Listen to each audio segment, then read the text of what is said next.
오늘 신년인데요. 새해 복 많이 받으십시오라고 하는 인사는 많이 하셨을 것 같아요. 그래서 조금 다르게 올해도 믿음으로 승리합시다, 그렇게 인사하겠습니다. 시작. 올해도 믿음으로 승리합시다. 올해도 믿음으로 승리합시다. 네. 제가 좀 많이 편해진 것 같아요. 처음에 긴장을 안 했다고 생각했는데 지금 생각해 보니까 긴장을 좀 했던 것 같아요. 제가 점점 이제 주가 지나갈수록 제 마음이 좀 편해져서 훨씬 좀 부담도 좀 덜 되는 것 같습니다. 여러분들이 많이 도와주시고 기도해 주셔서 빨리 적응해 가는 것 같습니다. 송구영신 예배를 지난주에 드리지 못해서 혹시 왜 송구영신 예배를 못 드렸습니까 하시는 분들이 있어 궁금해 하시는 분들이 계셔서요. 송구영신 예배에 대해서 우리 장로님들과 더불어 함께 의논했는데 정부 정책이 좀 계속 바뀌었어요. 거기에다가 오미크론이 오면서 더 조금 상황이 안 좋아졌고요. 그와 관련해서 자가격리도 좀 더 늘어났을 겁니다. 그래서 정부 정책이 할 수 있을 것도 같고 못 할 것도 같고 이렇게 자꾸 번복이 되면서 고민을 할 때 올해는 아무래도 힘들 것 같다 이런 결론을 내렸습니다. 그리고 정부 정책에서도 9시 이전의 행사를 9시까지 맞춰라 그렇게 했어요. 그래서 송구영신 예배를 드리지 않습니다 이렇게 광고했던 건 혹시 또 정책이 바뀌면 드릴 수 있는데 왜 안 드릴까 그렇게 생각하실 것 같아서 그냥 제가 송구영신 예배가 없습니다 그렇게 광고를 했더니 좀 그 이유를 좀 궁금해하셨던 분들이 계셨던 것 같습니다. 이유는 그러함을 알려드립니다. 네, 오늘 우리가 사무엘상 17장의 말씀을 가지고 함께 말씀의 은혜를 나누겠습니다. 여러분, 승패를 겨루는 경기에서는 경기뿐만 아니라 경기가 끝나고 난 다음에도 계속 승리의 원인, 실패의 이유를 분석해서 다음 경기를 준비합니다.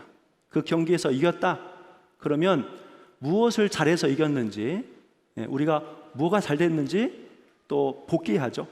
그리고 실패했다, 우리가 뭐를 준비를 못했는지, 뭐가 아쉬웠는지 이런 것들을 다시 보면서 다음 경기를 준비합니다. 다음 경기에는 다시 치지 않으리라. 또 상대방도 분석을 하죠. 상대방이 오늘 뭐를 잘했는지, 상대방의 장점이 무엇인지 그 장점을 무력화하고 상대방의 단점을 집요하게 파고들어서 다음에는 경기에 이길 수 있도록 그런 일을 합니다.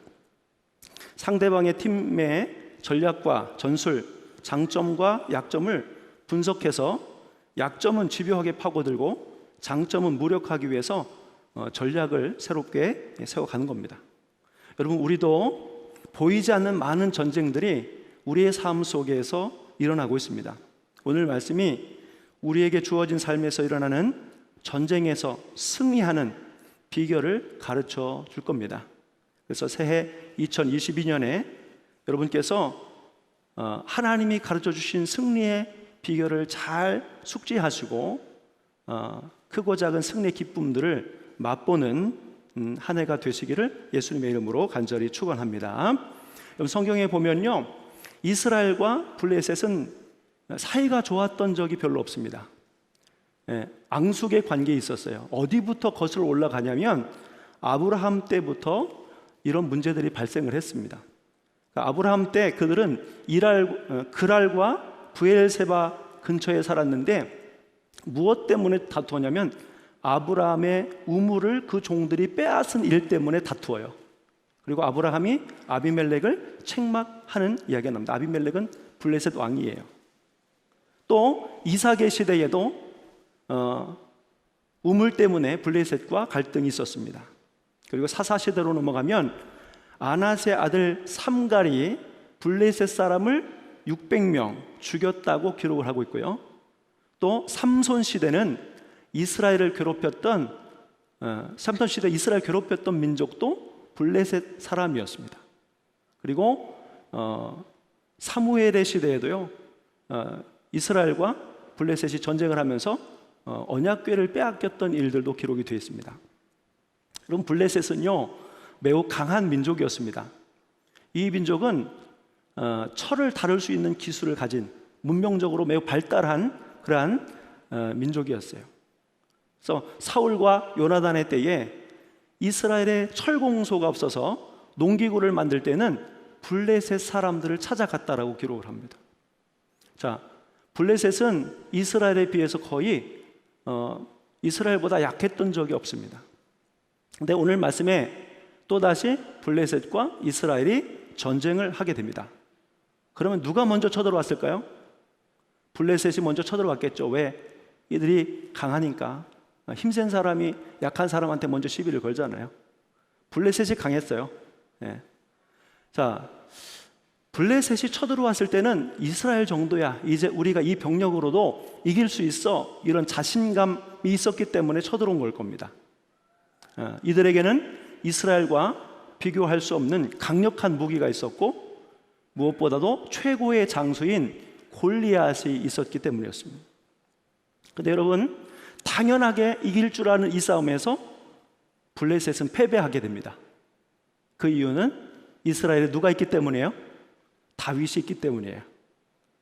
그래서 다윗이 절대 불리한 상황 속에서도 골리앗을 이길 수 있다면 우리도 이기지 못할 싸움이 없다. 오늘 승리의 비결을 여러분 알고 들으심으로 여러분의 삶 속에 크고 작은 하나님께서 주시는 승리의 기쁨이 넘쳐날 수 있기를 예수님의 이름으로 간절히 축원합니다. 네, 승리의 비결 첫 번째 말씀드릴게요. 첫 번째는 바로 두려워하지 않았다는 거예요. 뭐 하지 않았다고요? 두려워하지 않았다는 거예요. 근데 이스라엘, 사울을 비롯한 이스라엘 그 군대는요, 이 골리앗을 너무나 두려워했어요. 근데 이유가 있습니다. 이유가 사무엘상 17장 4절에 가보면 블레셋 사람들의 진영에서 싸움을 도두는 자가 왔는데 그의 이름이 골리앗이요 가드 사람이라. 그의 키는 6규빗 한 뼘이요. 덩치가 우선 컸어요. 골리앗의 덩치가 6규빗 한 뼘이라고 하는 이 키가 우리로 계산을 하면, 여러분 규빗은 이렇게 팔을 세워보면 이 팔꿈치 끝에부터 가장 긴 중지, 이 끝까지의 그 길이를 의미합니다. 그러니까 이게 대략 45cm 정도 된다고 그래요. 45cm. 제가 말씀 준비하면서 한번 재봤더니 거의 맞더라고요. 제 팔은 표준 사이즈인 것 같아요. 조금 기신 분들은 좀 더 길 거고 좀 짧으실 수도 있고. 그래서 계산을 해보니까 6규빗은 270cm입니다. 2m 70. 그리고 거기에 한 뼘이 더해지니까 약 한 290에서 3m 정도 되는 키였습니다. 굉장히 크죠? 여러분 100년 안에 기네스북에 등재된 세계 최장신이 몇 cm인 줄 아세요? 272cm. 로버트 워들로라고 하는 사람이 공식적으로 잰 키가 272. 이 기네스북에 들어가 있는 사람, 그보다도 훨씬 컸다는 거예요. 우선 키에 눌렸습니다. 그 다음에 머리에는 노투구를 썼고, 노투구. 여러분 예전에 어르신들 밥을 먹을 때 놋그릇에 밥을 먹었습니다. 지금 우리가 먹는 밥 공기와는 무게가 다릅니다. 꽤 무거운 그 메탈이에요. 그걸 가지고 뭘 만들었었어요?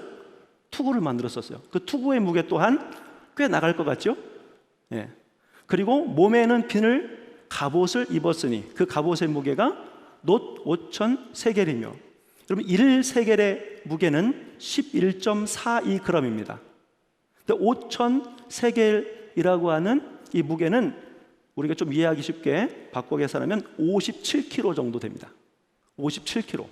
보통 아이들, 청소년들의 몸무게, 그 이상 몸무게 정도가 되는 거죠. 그리고 그의 다리에는 놋 각반을 쳤고, 이 정강이를 보호하고 이 신발에 다른 이물질들이 들어가지 않기 위해서 무릎과 발목 사이에 보호대 같은 거를 이렇게 했단 말이에요. 그리고 어깨 사이에는 놋 단창을 메었으니 그 창자루는 배틀채 같고 창날은 철 600세겔이며, 철 600세겔을 아까 환산을 하면 이것도 약 한 6에서 7kg 정도 됩니다. 그가 들고 있는 칼의 무게가 한 7kg 정도 돼요.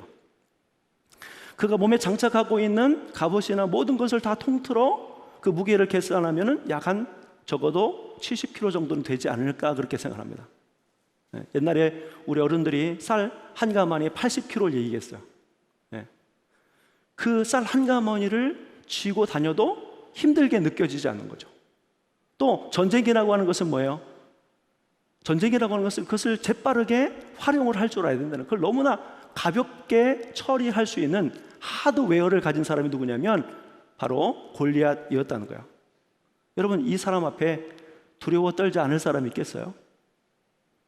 자, 그런데 이스라엘 모든 병사들은 다 두려워 떨고 도망하는데 다윗은 왜 전혀 두려워 떨지 않았을까요? 왜 두려워 떨지 않았을까요? 거기에는 이유가 있습니다. 이유가 있어요. 자, 다윗은 이렇게 생각한 거예요. 네가 힘이 세봐야 하나님보다 세? 이겁니다. 여러분, 다윗은 골리앗과 비교해서 전혀 상대가 되지 않습니다. 그 다윗은 수금을 타는 음악가예요. 음악 하시는 분들 중에 힘이 센 사람이 많지 않을 겁니다.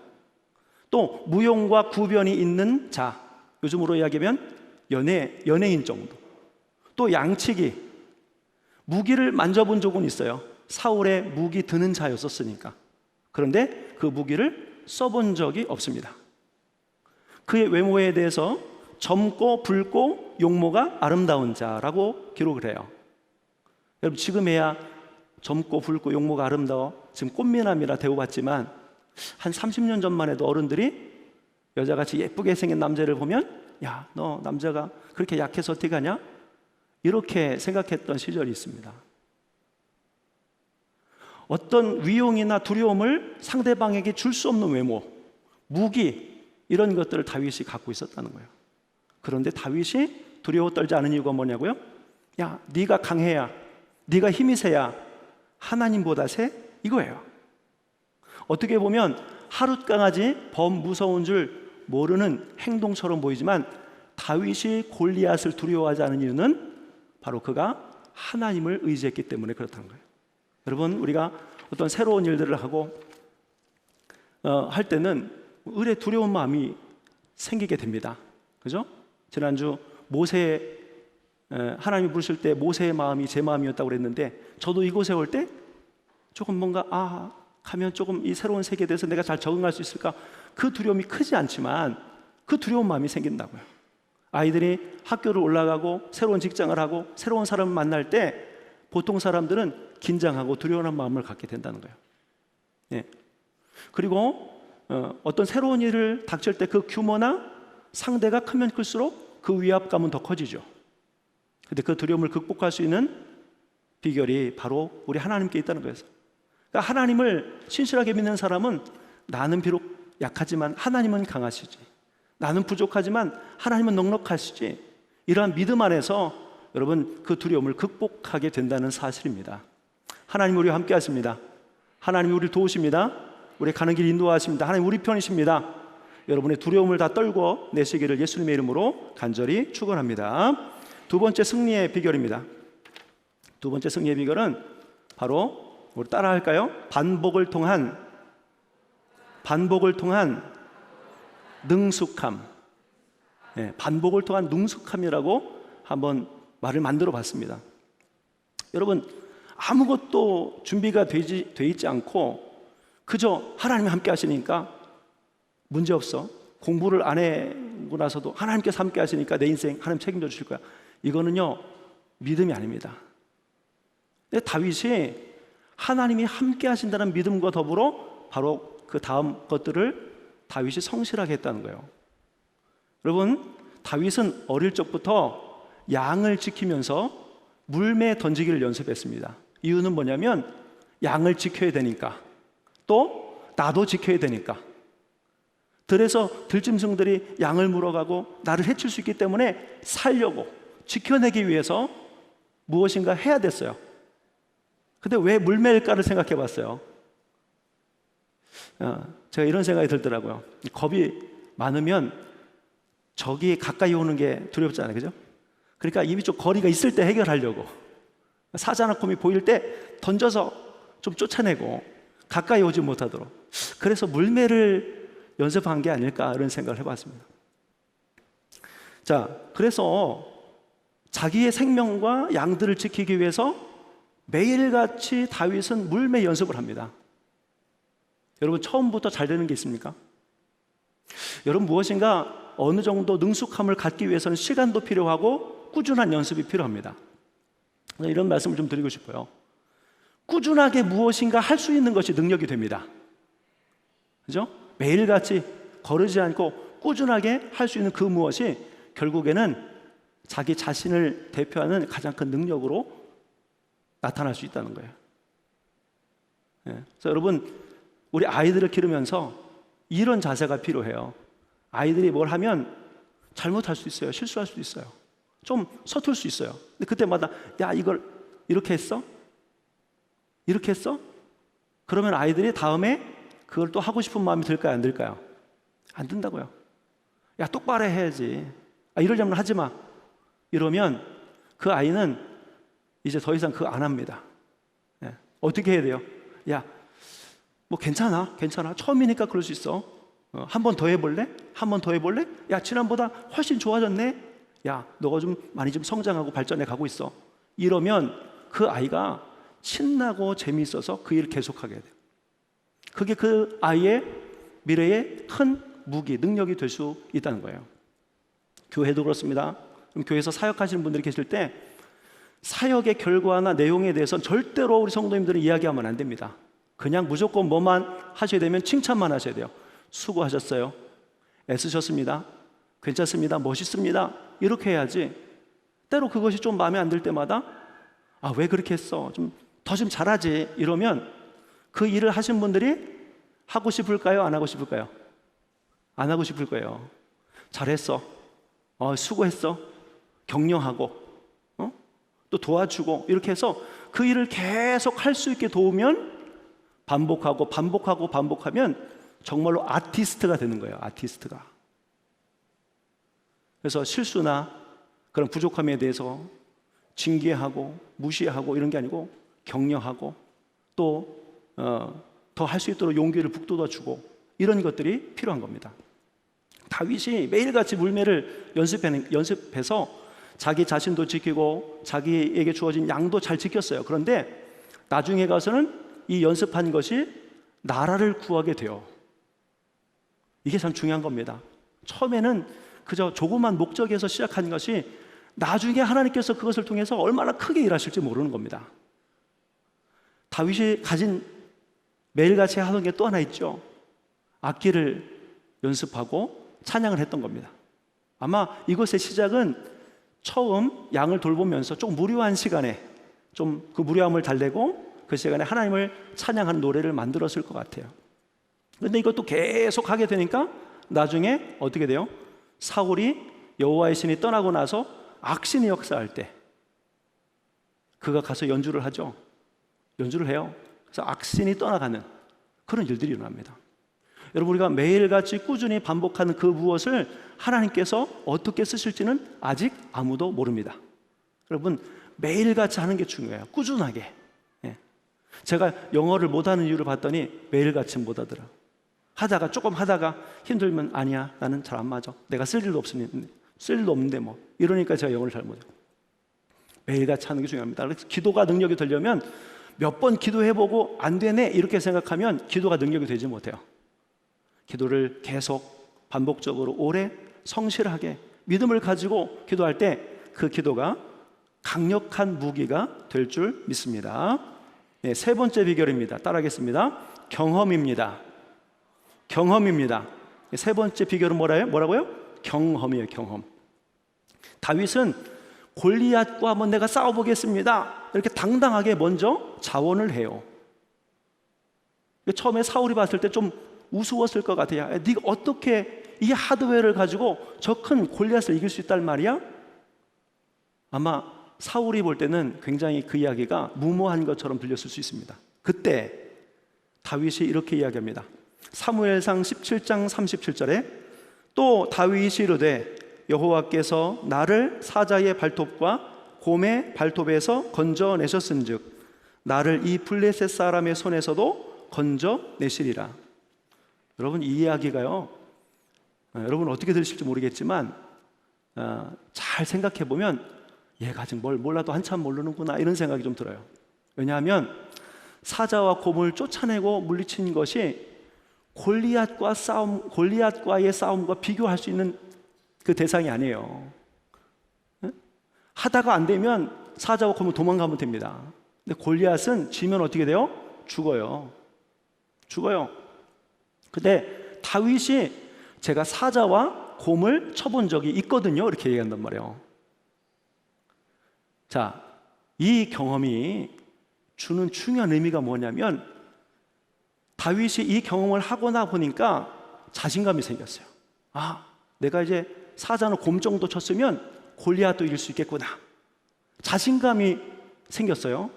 여러분 사람에게 있어서 자신감이 얼마나 중요합니까? 자신감이 반은 먹고 들어간다는 이야기가 있잖아요, 그죠? 내가 자신감을 갖고 시작하는 거하고 내가 기가 죽어서 시작하는 것과 그런 분명히 차이가 있단 말이에요. 자신감이 생겼어요. 그것이 더 깊어지니까 뭐예요? 내가 이길 수 없는 대상을 이긴 이유가 하나님께 있구나. 하나님이 나와 함께 하셨기 때문에 내가 저들도 물리칠 수 있겠구나. 하나님에 대한 믿음으로 자라났습니다. 그래서 제가 사자와 곰을 쳤거든요. 이렇게 이야기할 때는 어떤 의미가 들어가 있습니까?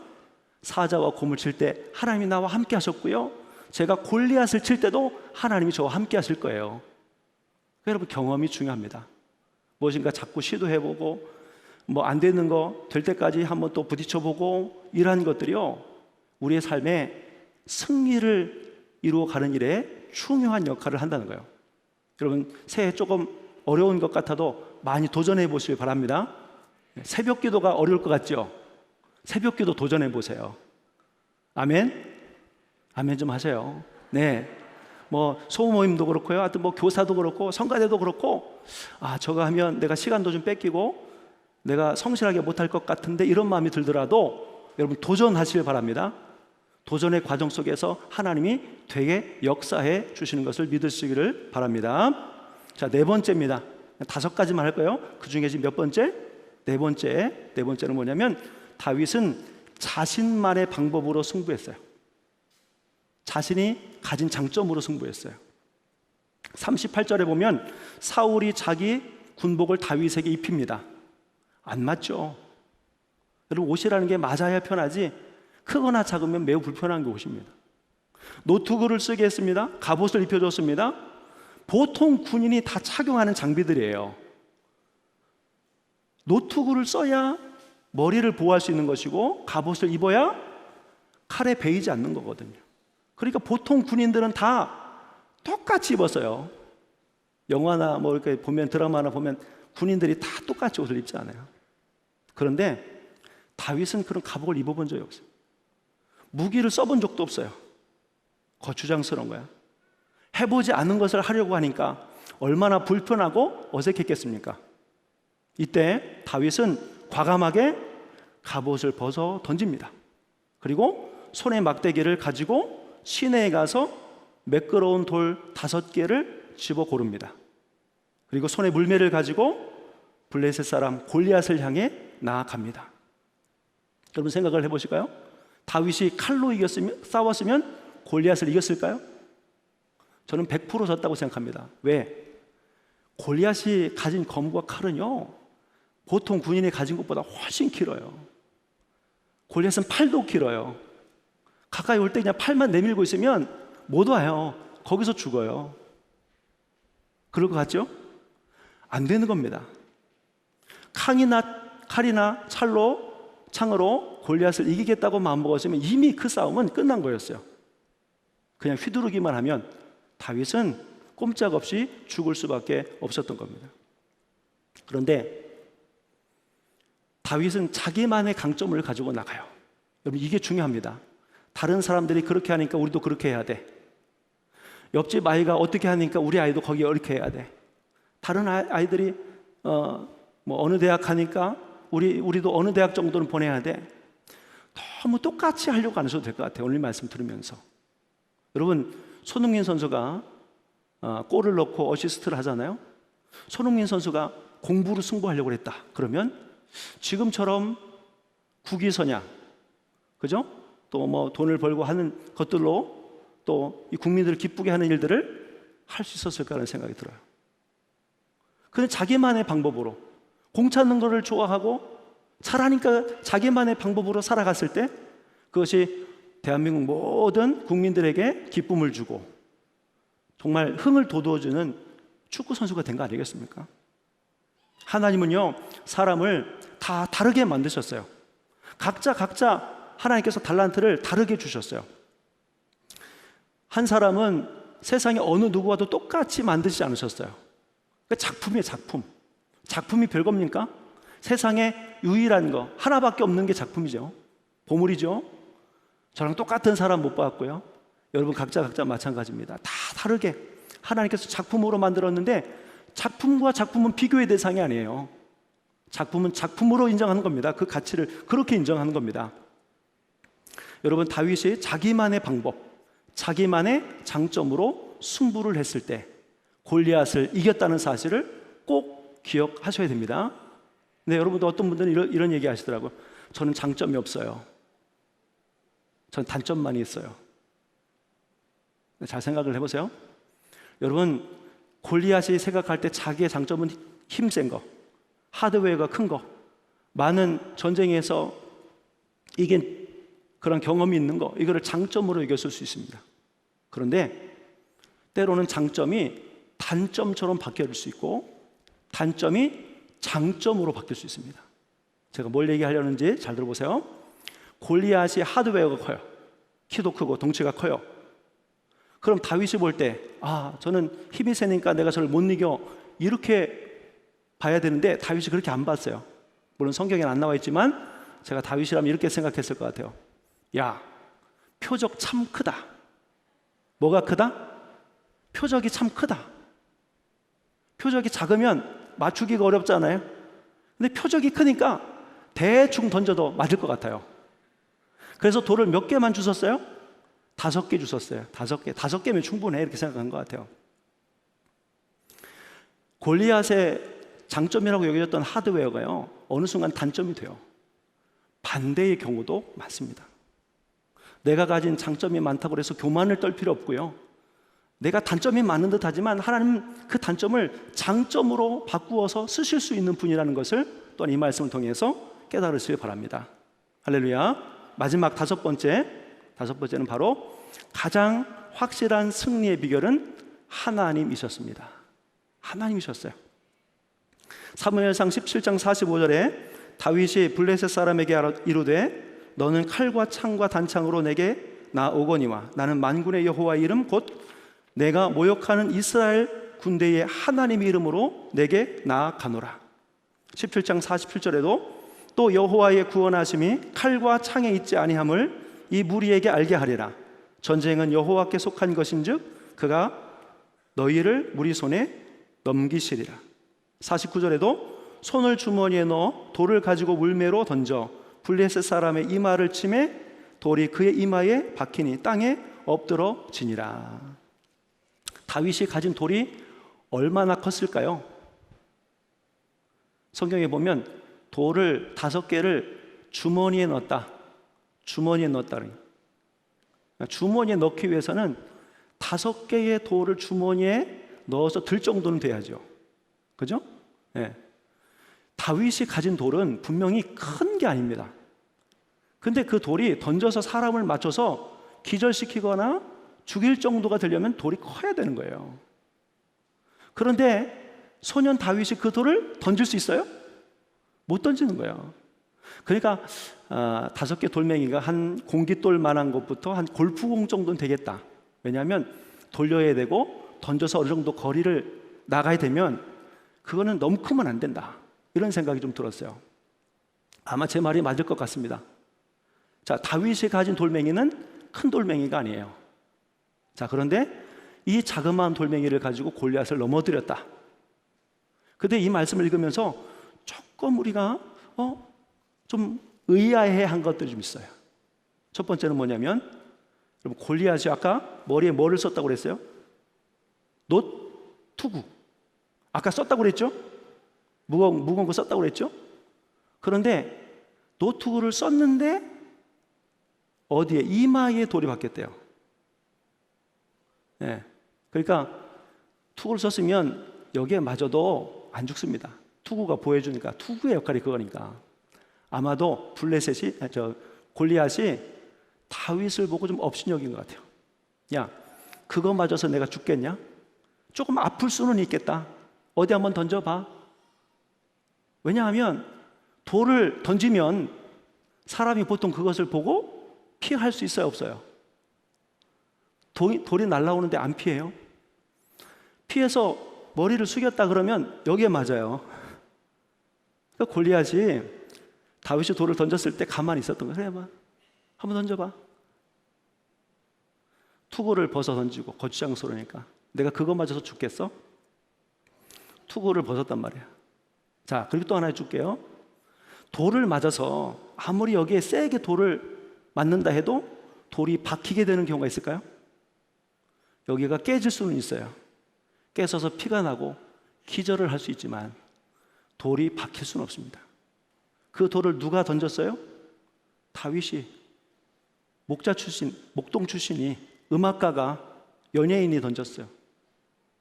여러분, 강속구를 던지는 메이저리그 최고 선수가 던져도 이마에 돌이 박히는 일은 없습니다. 가만히 생각해 보니까 이걸 설명할 방법이 없는 거예요. 그 일을 누가 하셨을까? 누가 하셨을까요? 하나님이 하셔서. 하나님이 그 어깨에 힘을 주시든가, 어떻게 하나님이 그것을 조치하셨기 때문에 돌이 여기에 박힌 거예요. 그래서 골리앗이 죽은 겁니다. 다윗이 물론 물매를 열심히 연습을 하고 자기만의 가진 기술을 동원했지만 사실 그래도 그 싸움에서 이기기가 쉽지 않아요. 그런데 다윗에게는 누가 계셨는가? 하나님이 계셨다는 거예요. 가장 강력한 무기가 하나님이셨던 겁니다. 여러분, 오늘 이 말씀들을 꼭 기억하시고 2022년에 여러분 승리하는 삶을 꼭 사시기 바랍니다. 우리 다섯 가지 말씀드렸는데 정리하겠습니다. 첫 번째는 두려움을 극복하는 거예요. 새해, 새날, 새 일이 주어져도 두려워하지 마십시오. 하나님으로 인해서 반복을 통해서 능숙하게 할 수 있는 것들을 갖고 계십시오. 크고 작은 경험들을 만들어 가십시오. 자신만의 장점을 자신만의 방법으로 나아가십시오. 마지막으로 하나님의 도우심 가운데 나아갈 수 있기를 바랍니다. 우리 이제 말씀 정리하는데요.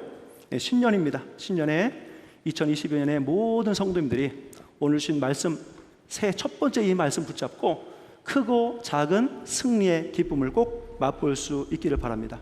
그래서 살아계신 하나님 앞에 영광을 올려드리고 여러분의 삶 가운데 하나님의 은혜가 있고 승리의 기쁨이 넘쳐나는 우리 사랑하는 늘푸른교회 모든 성도들이 되시기를 예수님의 이름으로 간절히 축원합니다.